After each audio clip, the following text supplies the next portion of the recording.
never been higher.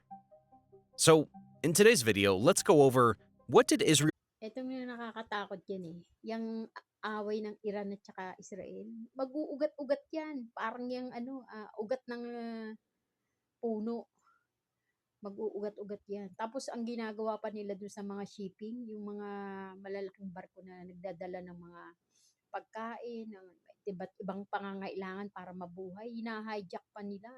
Tapos yung mga port kung saan babagsak yung mga export tsaka import, isinasara niyang Iran. Ano yan, magugutom ang Israel niyan. At ang mahirap niyan, magkakadamay-damay na naman. Ayan ang kinatatakutan ko, eh. Pagka tayo ganyan yung gagawin nila, maraming magugutom.